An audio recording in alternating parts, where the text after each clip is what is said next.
राम भगवान की जय हो। और जैसे कल की कथा याद है, प्रथम अध्याय की, भगवान श्री कृष्ण सत्यभामा को कथा सुना रहे थे और सत्यभामा को बता रहे थे कि कौन से पुण्य के कारण ये मतलब तुम्हें मेरा आधा भाग मिला है। और बताए कि भगवान श्री कृष्ण ने देखा कि देवी गुणवती, अच्छा ये जो देवी गुणवती थी, इनके पति और पिता दोनों को राक्षस ने खा लिया था, यहाँ तक याद है ना। तो ये विलाप कर रही थी।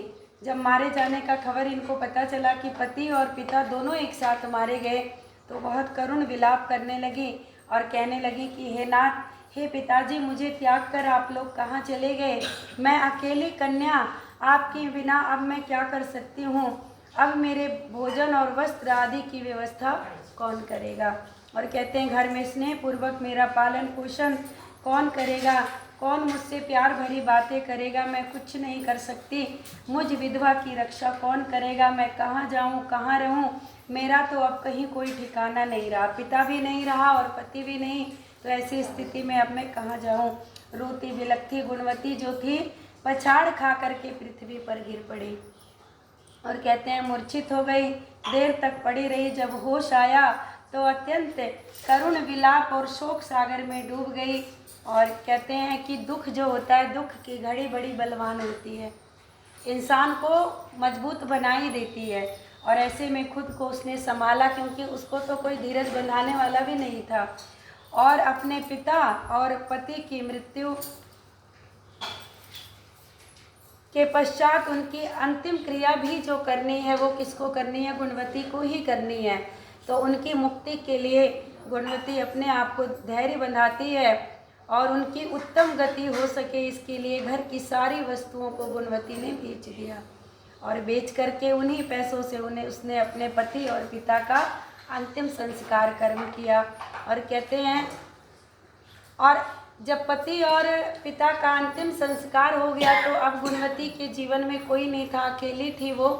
तो वो उसने सोचा, पास में ही भगवान विष्णु का मंदिर था और कहते वहीं पर वो भगवान विष्णु की भक्ति, सब बैठ जाएंगे, माता अपनी कथा में ध्यान दीजिए।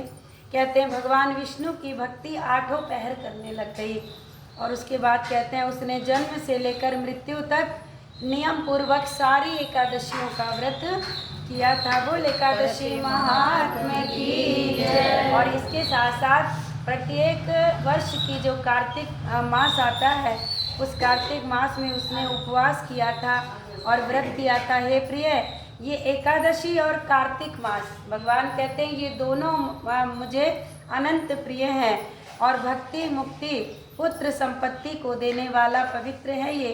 जो मनुष्य कार्तिक मास में जब तुला राशि पर सूर्य आता है तो सुबह उठकर स्नान करते हैं, व्रत और उपासना करते हैं, वो मुझे बहुत ही प्यारे हैं।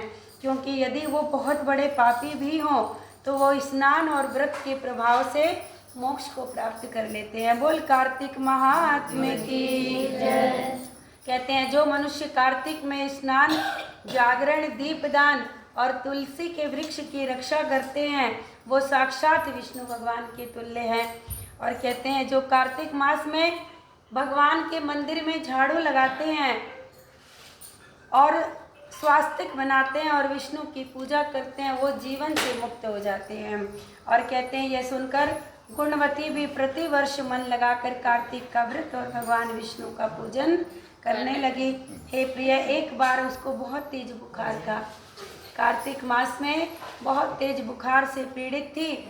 और क्योंकि पति और पिता की चिंता तो अंदर थी ही, तो इतनी दुबली हो गई थी कि वो गंगा स्नान करने के काबिल ही नहीं थी। सर्दियों में मतलब एक तो बुखार और ऊपर से चिंता, गई किसी तरह से हिम्मत करके गंगा स्नान के लिए और गंगा तक पहुंची तो शीत यानी ठंड के मारे कांप रही थी।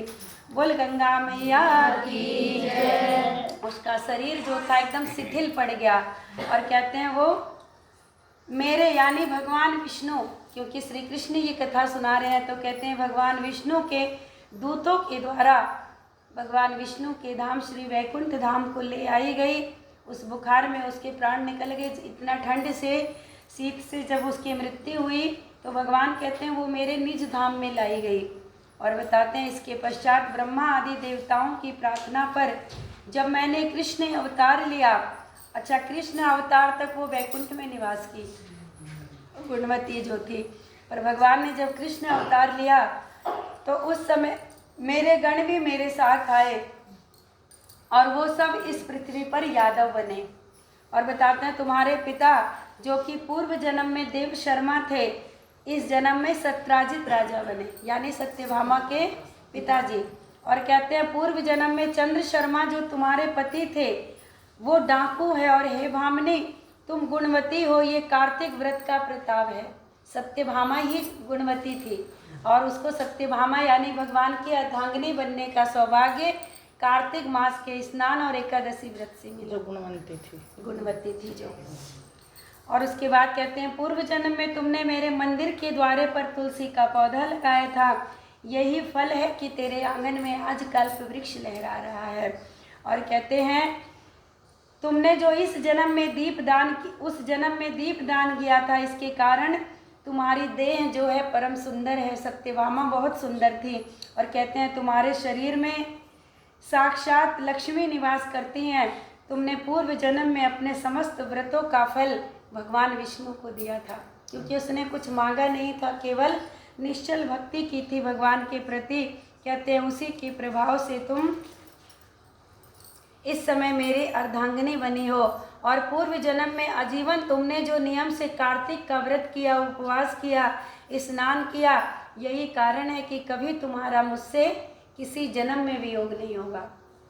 और बताते हैं कि इस प्रकार जो कोई कार्तिक मास के व्रत को करते हैं वो मुझे सत्यभामा तुम्हारे ही समान प्रिय लगते हैं। और कहते हैं जो लोग दूसरे जब तप यज्ञ दान आदि करते हैं, कार्तिक मास में किए गए व्रत के समान उसका फल बहुत थोड़ा है, यानी कार्तिक मास के व्रतों का जो फल है वो बाकी किसी पुण्य प्रताप से नहीं पाया जा सकता है। इस तरह से सत्यभामा भगवान श्री कृष्णचंद्र जी ने सत्यभामा को पूर्व जन्म की कथा बताई, जिसे सुन करके सत्यभामा अति प्रसन्न हुई। बोल लक्ष्मी नारायण भगवान की जय।